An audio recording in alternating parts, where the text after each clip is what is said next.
एक बड़ी खबर इस वक्त आ रही है। केरल के एर्नाकुलम में धमाके में 20 लोग घायल हो गए। एक शख्स की मौत की भी खबर है। ये बड़ी अपडेट केरला से आ रही हुई तस्वीरें आपकी टीवी स्क्रीन पर आप देख रहे हैं। देखिए किस तरीके से केरल में एर्नाकुलम में कन्वेंशन सेंटर में ब्लास्ट हुआ है और बताया जा रहा है कि हॉल के बीचों बीच एक के बाद एक 3 बड़े धमाके हुए और एक महिला की मौके पर ही मौत हो गई है, जबकि 20 से ज्यादा लोग घायल बताए जा रहे हैं। केरल से ये बड़ी खबर, केरल के एर्नाकुलम में ये धमाका हुआ। धमाके में 50 लोग अब तक घायल हो चुके हैं, जो जानकारी आ रही है, और तमाम घायलों को नजदीक के अस्पताल में उपचार के लिए भर्ती करवाया जा रहा है, जबकि एक शख्स की मौत की भी पुष्टि की गई है। स्थानीय लोगों के मुताबिक 5 से 10 सेकंड के भीतर ही एक के बाद एक धमाके हुए। और इधर धमाके की खबर के बाद गृह मंत्री अमित शाह ने केरल के सीएम पिनराई विजयन से बात की है और जांच के लिए एनआईए और एनएसजी केरल के लिए रवाना भी हो गए हैं। लेकिन एक्सक्लूसिव तस्वीरें यहाँ की टीवी स्क्रीन पर आप देख रहे हैं किस तरीके से ईसाई कन्वेंशन सेंटर के बीचों बीच एक के बाद एक कई धमाके हुए हैं और उसके बाद कुर्सियों में आग लगी हुई दिखाई दे रही है और मौके पर ही एक महिला की मौत की खबर है। और लेटेस्ट अपडेट इस खबर पर यह है कि 50 से ज्यादा लोग इस वक्त घायल हैं। और ये बेहद अहम खबर है। केरल के एर्नाकुलम में एक के बाद एक धमाके कुछ ही सेकंड्स के भीतर, और ऐसे में अब घायलों को आंकड़ा साफ तौर पर बढ़ता भी दिखाई दे रहा है। लेकिन एक शख्स की मौत की पुष्टि अब तक की हुई है। घायलों को नजदीक के अस्पताल में भर्ती करवाया गया है और इस पूरे मामले की अब राष्ट्रीय स्तर पर जांच की भी बात कही गई है। गृह मंत्री ने केरल के मुख्यमंत्री से भी फोन पर बातचीत की है, लेकिन प्राथमिकता ये कि हालात सामान्य हों और घायलों को उचित उपचार मिल सके। एर्नाकुलम केरल की ये खबर हम आपको लगातार दिखा रहे हैं, लेकिन इससे पहले कल की अगर अपडेट आपको बताएं तो लेबनान के समर्थन में वहां एक रैली निकाली गई थी और हमास के एक नेता खालिद मशेल ने उसे वर्चुअली संबोधित भी किया था और इसलिए भी ये जो ब्लास्ट हुआ है इसकी जांच होनी बेहद अहम हो जाती है। और इसी खबर पर और ज्यादा जानकारी के लिए हम रुक कर लेंगे। हमारे सहयोगी अमित पांडे भी फोन लाइन पर जुड़ गए हैं। अमित, कहीं ऐसा तो नहीं कि कल जिस तरीके से लेबनान के समर्थन में रैली निकली और उसके बाद आज ये धमाका हुआ, इसका कोई कनेक्शन?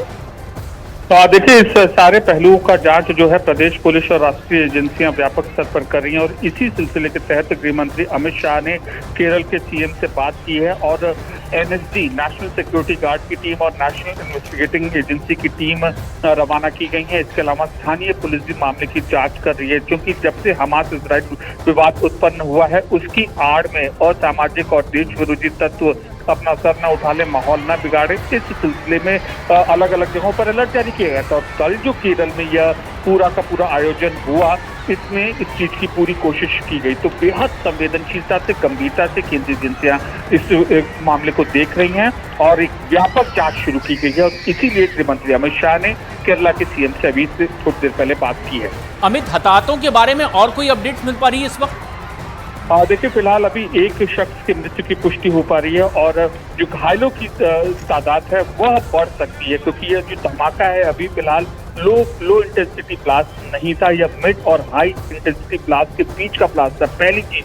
दूसरा, इसको जो अभी तक प्लान किया गया था, इसको एक नियोजित साजिश के तहत किया गया था, ऐसी प्राथमिक जानकारी ये सामने आ रही है। तो अभी इन सारी एजेंसियां यहाँ पर पहुंचने, विस्तृत तफ्तीश इस मामले में शुरू की गई है, लेकिन ये बात तय है कि माहौल बिगाड़ने की और देश विरोधी तत्वों की इस पूरे वारदात में साजिश के अभी तक के सबूत मिल रहे हैं। अमित, गृह मंत्री अमित शाह ने इस धमाके को लेकर तो सीएम पिनराई विजयन से बात कर ही ली है, लेकिन कल जो रैली निकाली गई लेबनान के समर्थन में, उसको लेकर बीजेपी लगातार कड़ी कार्रवाई की मांग करती रही है।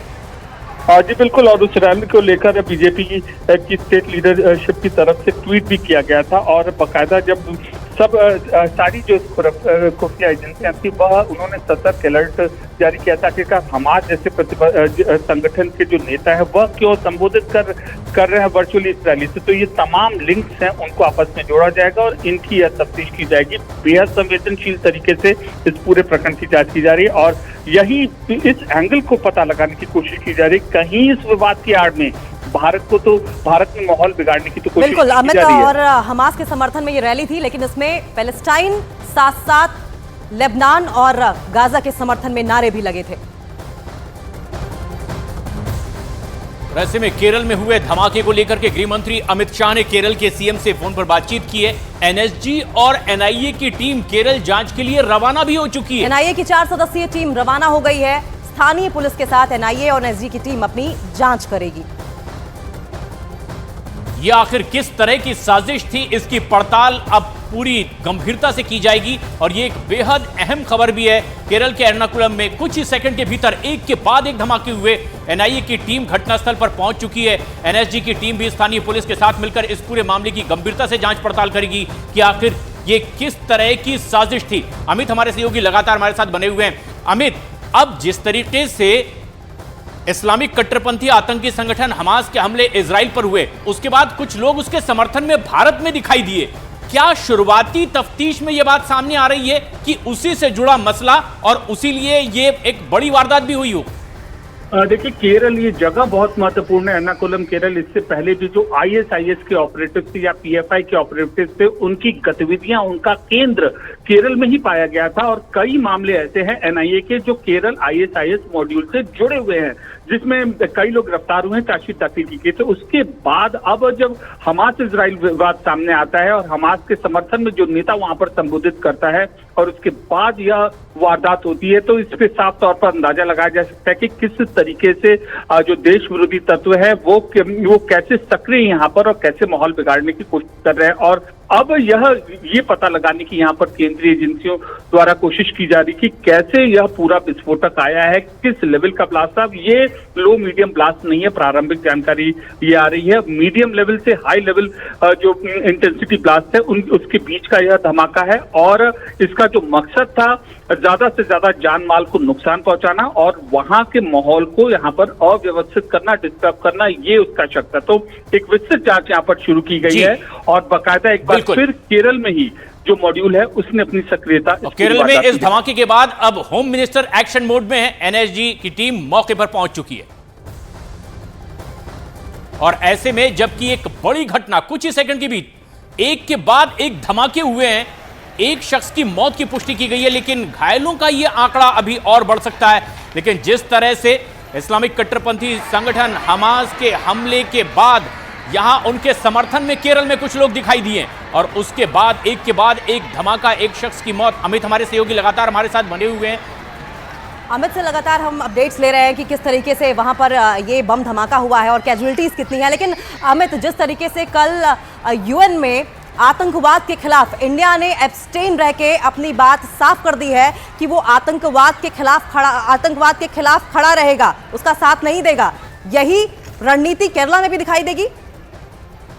क्योंकि यह एक आतंकी वारदात और किसी भी देश की अस्थिरता और जो धार्मिक भावना का जो ढांचा है उसको यह बिगाड़ने की ये कोशिश है। ठीक इसी तरीके से अगर आप अंकिता देखेंगे कि आईएसआईएस ने आतंकी घटनाओं को यहाँ पर ये अंजाम देने के बाद, चाहे कर्नाटक हो, चाहे केरल हो, चाहे तमिलनाडु हो, अलग अलग ट्रेन के पास धमाका हो या फिर ट्रेन में आग लगने की घटना हो या फिर प्रवीण नेतारू हत्याकांड हो, तो इसमें उन्होंने आईएसआईएस की भूमिका और पीएफआई की भूमिका यहाँ पर सामने आई थी। ठीक उसी तर्ज पर जब केरल में ऐसी वारदात होती है, हमास के समर्थन का नेता का वर्चुअल संबोधन होता है, फिलिस्तीनी के जो कॉज की आड़ में इस घटना को अंजाम दिया जाता है, तो ये अंदाजा लगाया जा सकता है एक बार फिर जो इनका नेटवर्क है, ये आतंकी नेटवर्क को भरने की कोशिश की जा रही है और इनका जो मंसूबा था व्यापक स्तर पर भारत की शांति व्यवस्था को।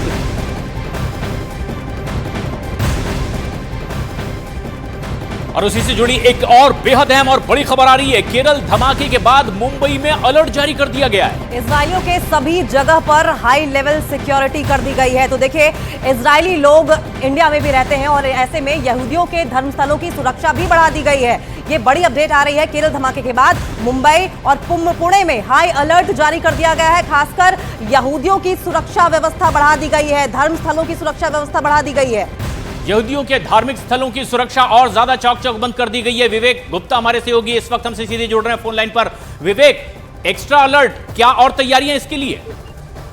प्रशांत, देखिए, आपको बताना चाहेंगे कि मुंबई पुलिस के 700 रुपए कहना है कि उनकी सिक्योरिटी पहले से ही पूरे शहर में चाक चौबंद व्यवस्था थी। जो भी इजरायलियों के धर्मस्थल और जो उनका इजरायली जो रहते थे उनकी सुरक्षा पहले से हाई लेवल कर दी गई थी।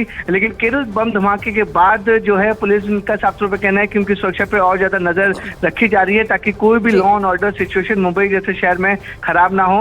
इसलिए मुंबई पुलिस और पुणे पुलिस पूरी तरह से चाक चौबंद और सिक्योरिटी पूरी तरह से तैयार रखी हुई है। ऐसा तो नहीं है कि हमास जो वर्ल्ड वाइड जूस कम्युनिटी के लोग रह रहे हैं, यहूदी धर्म के लोग, उन्हें अब टारगेट करना शुरू कर रही है, ऐसी भी क्या आशंका हो सकती है?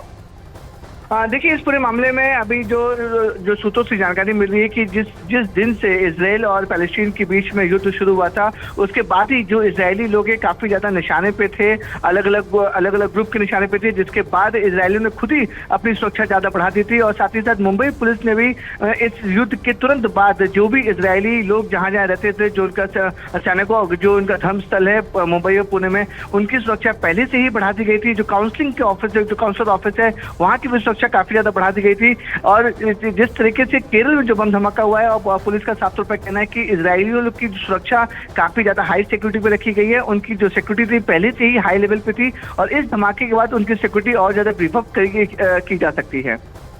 ये एक बेहद अहम खबर भी है। जिस तरह से केरल में एक के बाद एक धमाके हुए हैं, अब मुंबई और पुणे में यहूदियों की धार्मिक स्थल की सुरक्षा बढ़ा दी गई है, उनकी सुरक्षा और ज्यादा चाक चौबंद कर दी गई है। लेकिन जिस तरह से कट्टरपंथी इस्लामिक संगठन, आतंकी संगठन हमास की ओर से इजराइल पर हमला किया गया था, क्या यह आशंका है कि कुछ उसी मानसिकता के लोग यहां पर भी असामाजिक गतिविधि और बढ़ा सकते हैं? प्रशांत, देखिए, इसको लेकर अभी जो पुलिस उन्होंने ज्यादा जानकारी नहीं दी है, लेकिन जिस तरीके से इजराइल और पैलेस्टीन के बीच में युद्ध चल रहा है और आतंकवादी संगठन हमास के ऊपर लगातार हमले कर रहा है इजराइल, उसको लेकर काफी ज्यादा अलर्ट किया गया। इसके बाद एक बात तो साफ हो जाती है कि भारत आतंकवाद के खिलाफ खड़ा है, और इजरायली लोगों को इस तरीके से सुरक्षा मुहैया कराना, जाहिर तौर पर सॉलिडेरिटी इजराइल के साथ इंडिया की दिखती है।